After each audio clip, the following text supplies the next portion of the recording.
Hey ladies, welcome back to my channel. So you know me, but you don't. I'm answering your most asked questions in this video. Are you ready? Let's get this beauty started.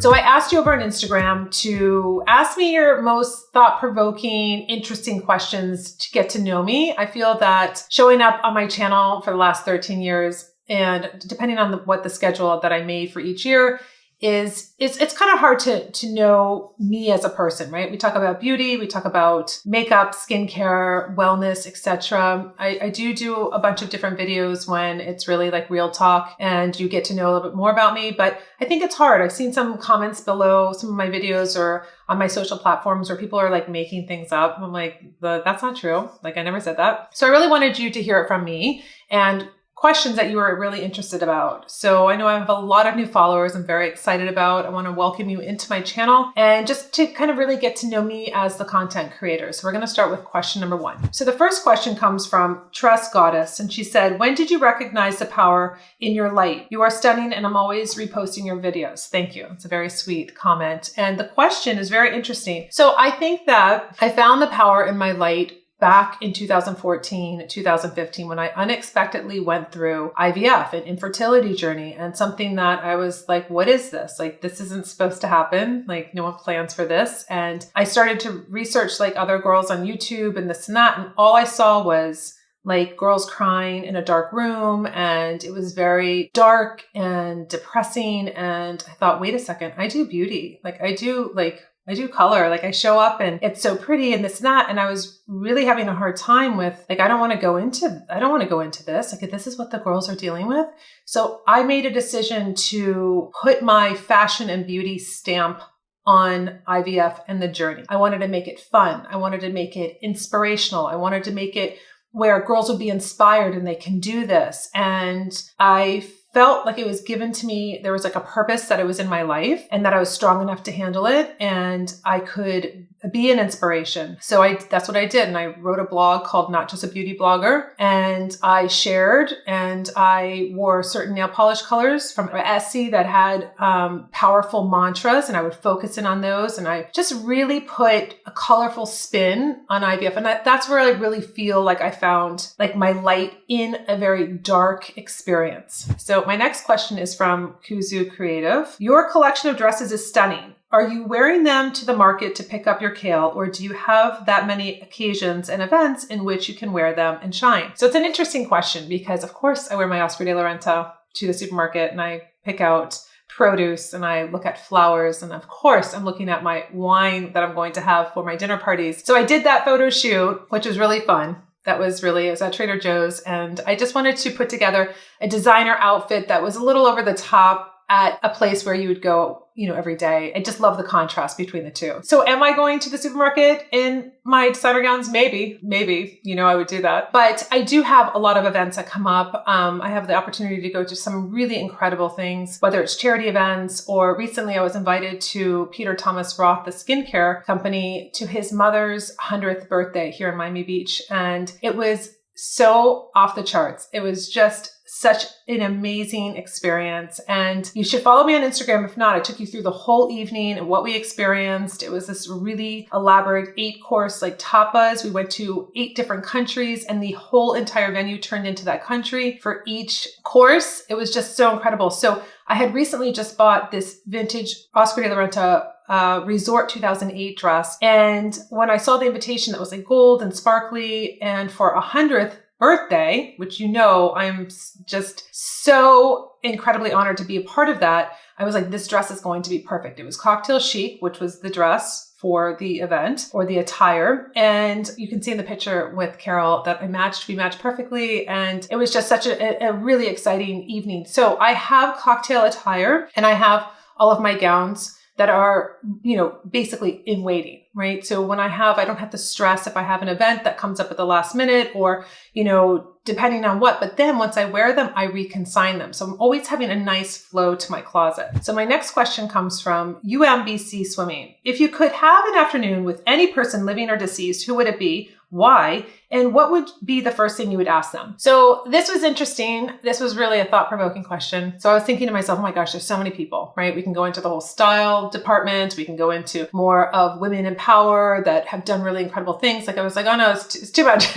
But I really went back to, I did a research project in 6th grade. I'm going way back, of Mother Teresa. And I don't feel that I would have to ask her anything. I would just want to be in her presence and learn about her empathy and how she cared for people. And I would want to be around that. I don't think we need to say anything to each other. I don't think I need to ask her anything. I just know that I would learn by being around her. So that would be one person. But of course, I have to go on just a little style part. And I would love to sit down with Jackie Onassis and really find out who she was behind the cameras and the photographs and everything. I want to know who she really was and her real thoughts on things. And of course, her style, which I feel is just innate. I think that's just how she was. It wasn't something she had to do. But those would be 2 people that I would love to be able to meet. So the next question comes from Jamie Toast. You have such great style and confidence. Did you always possess that, or was that something you acquired over time? So I definitely think the confidence was something I acquired over time, because working as a model at 15 and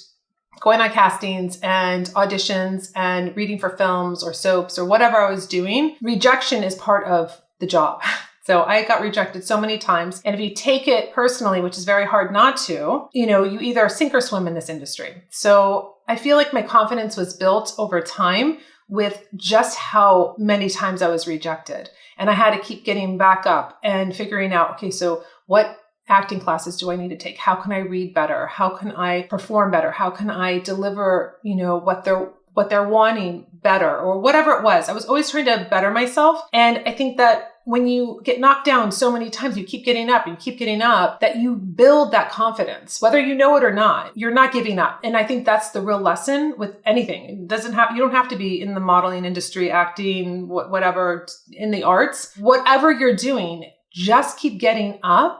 And knowing what you have to offer is worth something. And that in itself it'll just build that confidence. So my next question comes from Atwell Designs. It says, what is your favorite thing to do when you truly have downtime? What have you removed from your life because it didn't serve you well? So what I love to do in my downtime is a manicure. I love DIY manicures. I'm really quite obsessed with nails, but also my industry as an esthetician, I was touching people's faces and facials. I wanted my hands to always look super clean, polished, like well manicured, touching everyone's face, doing makeup. I wanted perfect hands. Like that's a real thing for me. Hands have always been a thing, whether you're a man or a woman. Like caring about your nails I look at people's hands like the very second that I meet them. And I really do feel like it says a lot about somebody. And my hands were always photographed in all of the weddings that I was doing with my brides, and those pictures last forever. So I've just been very conscious of it, and I've really gotten good at doing manicures. So I really enjoy it.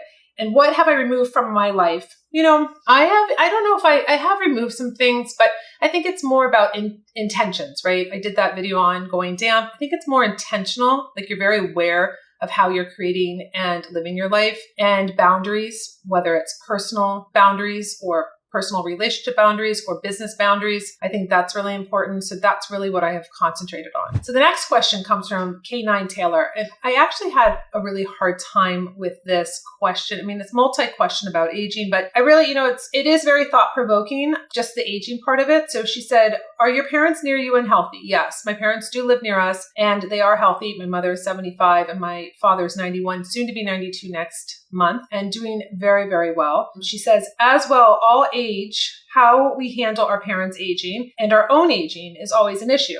Speaking of our own aging, that's why I become so intentional about like what I'm eating, what I'm putting into my body, how I'm taking care of myself, and how I'm taking care of myself both on a mental health level and also on a physical level, right? So I feel as I'm progressing in this aging, this life journey, what I really see is it doesn't matter what you have on a materialistic level, right? It doesn't matter how much money you have or whatever you have. If you do not have your mental health and you do not have your physical health, you literally have nothing. So that is so important to me, that if you're not healthy, if you're doing things that are going to be creating issues because you can't get a handle on the habits, that's really what I've been really concentrating on. Like, how do I really live my best life? What does that look like? I'm the creator of that. No one else is. I am in charge of my health, my mental health, and how I design my life. So I think a lot of people don't like to talk about death, and it's just a reality. I don't see anyone really on Instagram or YouTube. I mean, no one wants to talk about it, but it is an actual reality of life. And I think that it's healthy to talk about it, right? It's healthy to talk about aging and the fact that we all die. And it's not a scary thing, right? But I think that that's why it's, again, another taboo topic that we don't talk about this whole aging process and how do we handle that? And how do we really look forward to aging? Because a lot of people look at it as the end. I look at it as the beginning. So I think it's perspective. I think it's the reframing of that you have to do in your own mind and how you perceive the aging process. So this was a very compound question for me. I have so much to say about the whole aging basically topic because it's really about what my channel's about. But I'm sure we're going to continue the conversation on this one. The next question is from Kristen Bryant Perella. She says, as a fierce woman of a multi-generational audience, what do you feel is the best way to address the generational gap? I am not a content creator for everybody, right? For all ages. Basically, I've concentrated on women over 40, 50, 60, 70s, 80s, 90s. That's what I want to concentrate on because that's what I'm in. And I enjoy learning from older women, enhancing their beauty, reviving women that feel like, you know what, they're not pretty or they've given up or there's so many things that have happened to them. I don't feel that I need to I don't have to bridge any kind of gap because when I'm with someone on my channel for fierce aging that's 70, 80 or 90, I don't feel that I'm not their age. I don't see that there's a big gap with us of decades or what have you. I feel very comfortable and I can learn and I feel that they're my contemporaries, my big sisters. They're just part of my community. So I don't ever feel like I have to bridge any kind of gap. I'm not for 20-year-olds. I'm not for teenagers. I'm not for 30-year-olds.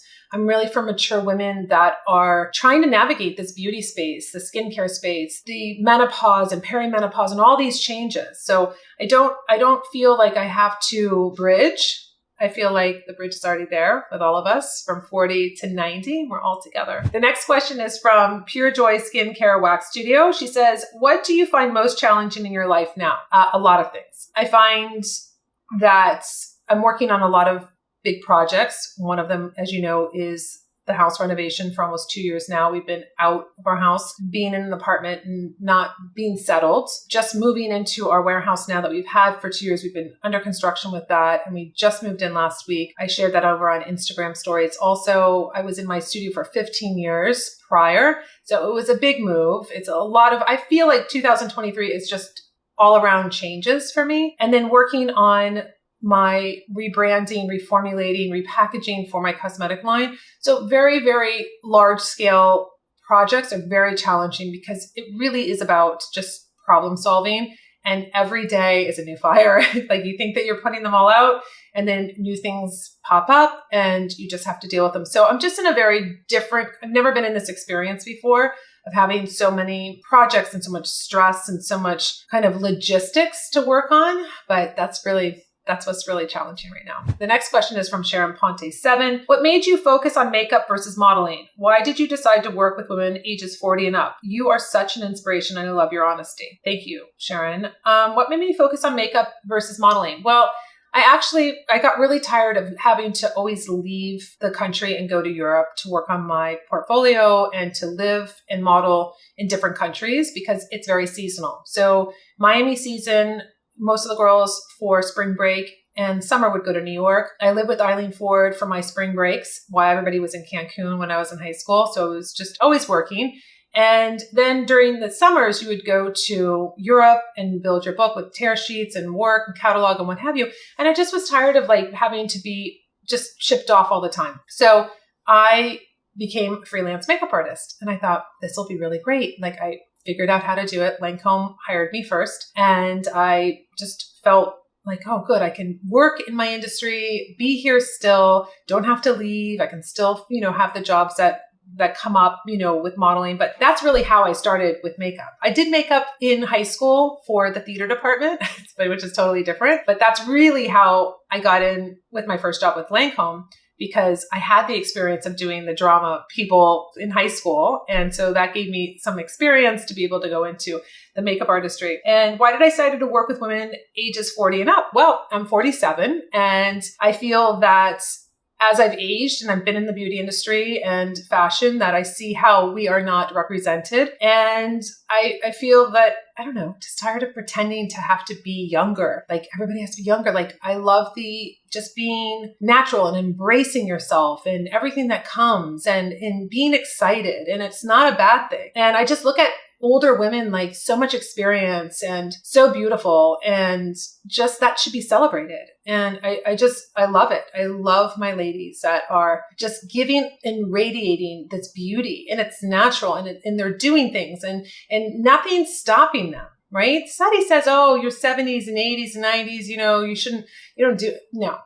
The ladies are really breaking boundaries, and that's what I want to be a part of. The next question gets asked a lot, and I always have to forget people don't know my story. Eva Char 60 says, do you have children and animals? So I wasn't successful, or I should say we weren't successful with having children through the whole IVF thing. And, we don't really need to go into that, how many I transferred, and they were all normal, and that it wasn't supposed to happen for me, right? So there was an acceptance level that had to happen, and to understand that that wasn't my journey. That's not my journey in life to do that. So I have another journey to do, and I feel like I'm on that path, and that is what really lights me up now. I do have Frenchies. We do have 2 Frenchies. Francesca Grace, she's going to be 10 in August, and I have Rosé Champagne. She's going to be 4 in September. So I have my Frenchie girls, and I treat them like my children. I've always treated my animals like a child, always, ever since I was 12, and I had a golden retriever, Samantha, and then I had a boxer named Courtney, and then I had a Boston Terrier I adopted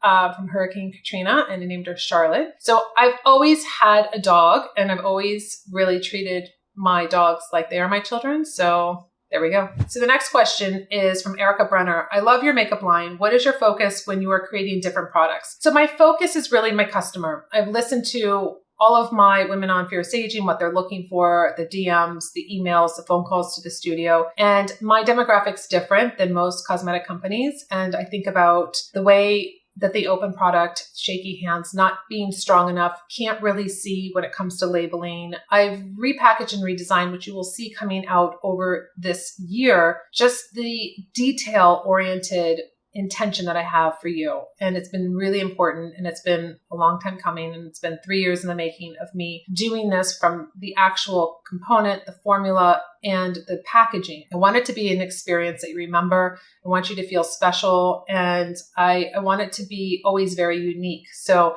I'm very excited about this relaunch, and it's been, something that I feel is very needed in the industry, but I also feel that women are going to be just really ignited within their own confidence and beauty, and just be inspired by using the product. So that was my last question. I hope that you enjoyed getting to know a little bit more about me, and, kind of not so much off topic of beauty and fashion, what have you, but really getting into just kind of how I feel and thoughts on different topics. And if this is something that you want to see more questions about, just leave it in the comments below, or leave the question below, because I do screenshot and I do file them away. So if we do another Q&A, if you find it interesting, I would love to do that. So ladies, until my next video, I'll see you later.